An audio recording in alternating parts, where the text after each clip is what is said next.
Hi everyone, my name's Leanne and today we are doing the It's Not That Bad book tag.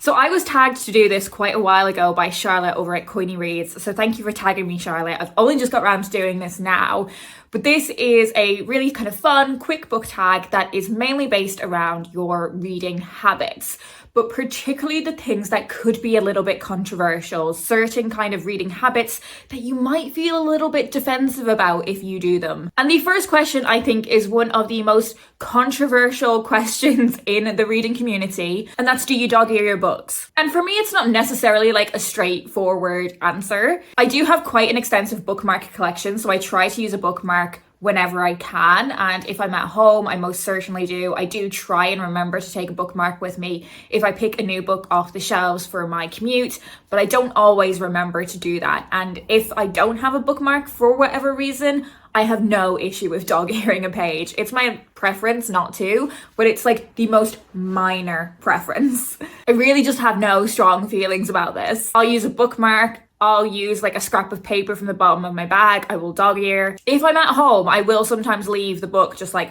open like this on the sofa, and I feel like that's very risky. My boyfriend just remembers the page number he's on, which I think is absolutely unhinged. Question 2 is, do you annotate your books? And no, I don't, except for when I'm reading a proof for work. So sometimes I will annotate a proof and I'm not going to keep the proof, I'll be getting rid of it once I've read it. But annotating it as I read a workbook is just really helpful for me really getting to grips with what the story is, what my pitch is going to be for the book, particularly if it's a book that is really important to the areas of retail that I work in. But other than that, no, I don't annotate and I never have. Question 3 is, do you roll the cover or break the spine of your books when you read them? And I don't. I definitely don't make a conscious kind of effort to do that. I know some people really like to do it. So like the actual kind of physical dexterous experience of reading is a bit more comfortable, but I definitely don't do that. I don't love how a cracked spine looks. Like if I end up just accidentally ending up with a crack in it, it's not an issue. If I've got a book secondhand and it's got a cracked spine, I don't have an issue with that. Unless it's like quite a chunky book and it's almost kind of like curved, the spine. I mean, so far, all of my responses to these questions is just kind of indifference. Question 4 is, do you listen to something while you read? More often than not, no. But if I'm having a particularly kind of cozy reading evening where I've got candles lit, where I've got snacks, I will often listen to maybe a kind of ASMR room, whether that's kind of the sound of rain or a crackling fire. I will sometimes put the crackling fire on Netflix. There's like, I think 3 different versions of a crackling fire that you can listen to. And that makes me feel really cozy. Occasionally I will listen to piano music of like pop songs, but sometimes I find that slightly more distracting because I know the words to the songs so well. And generally if there's other noise going on around me, so like if I'm with someone else and they're playing a game or they're watching TV, I can still read my book. I can just kind of drown out the noise of the TV. Now I'm going to combine question 5 and 6 because to me, these are the same question. Question 5 is, do you read in the bathroom? And question 6 is, do you read in water? Because the only form of reading in water I would do is in the bath. Like I guess some people read in the pool if they're on like a lilo or a floaty, but I'm just not.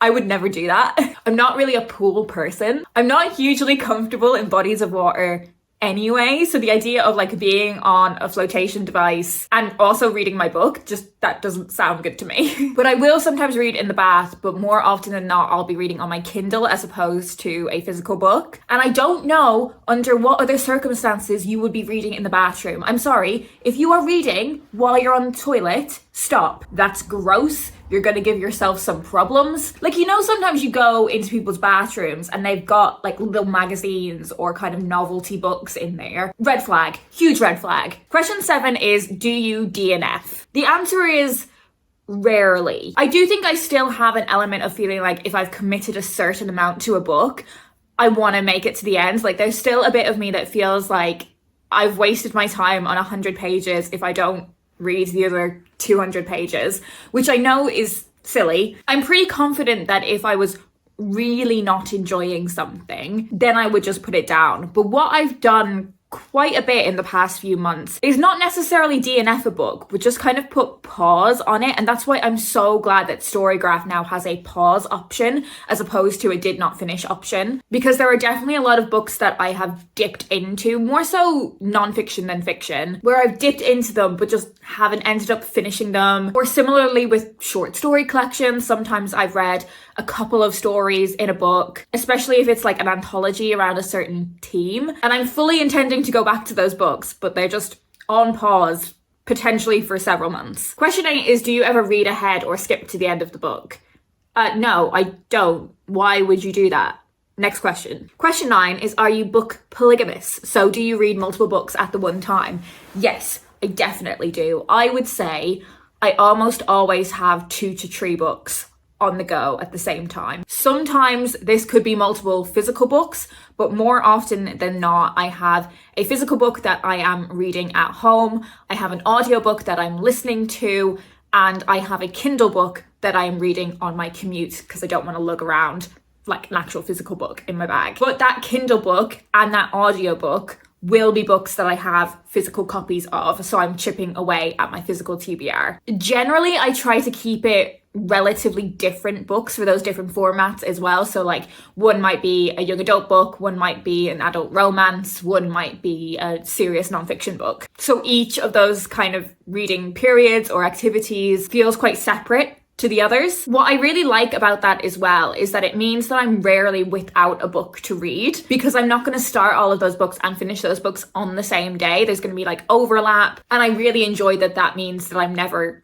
like between books. Question 10 is, do you own more books than you have shelf space? You never have too many books, you just have not enough shelves. I recently bought this new shelf because we were reaching capacity with my books, and there's a little bit of space left on this one and then a whole shelf that's now free on this one. If I need to, there's definitely ways of making these shelves more space effective.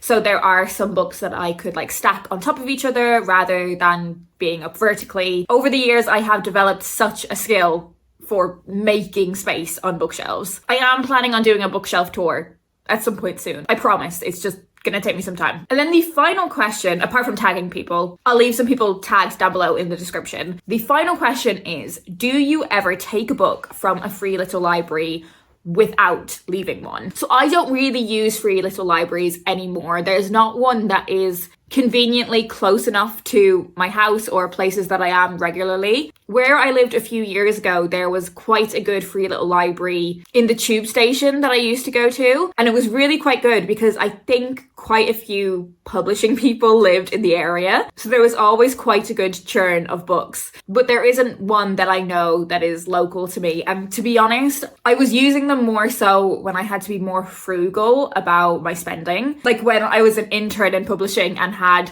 minus money in my bank account. I think now, if and when I see a free little library, even if there's something in there that I quite like, I'll probably just leave it there for someone else because I don't need another way of adding books onto my shelves. But when I was using the free little libraries that I came across, I did sometimes take a book without leaving one. But hear me out. Normally what I would do, and I think this is how quite a lot of people use free little libraries as well, is if I was unhauling a significant number of books, I say significant, like 2, 3, 4, 5, even more, I would take them to the free little library, and then in my head, it's like I had credit.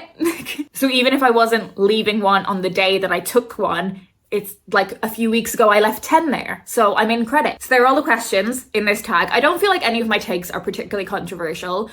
I'm really like not judgmental about people's reading habits, apart from if you read on the toilet. Like I do just want to circle back to that. If you're reading on the toilet, stop. As I said, I'll leave some people tagged down below in the description, and I will try and remember to leave all the questions listed as well. That's it for me today. I hope you're well, and I'll speak to you in my next video.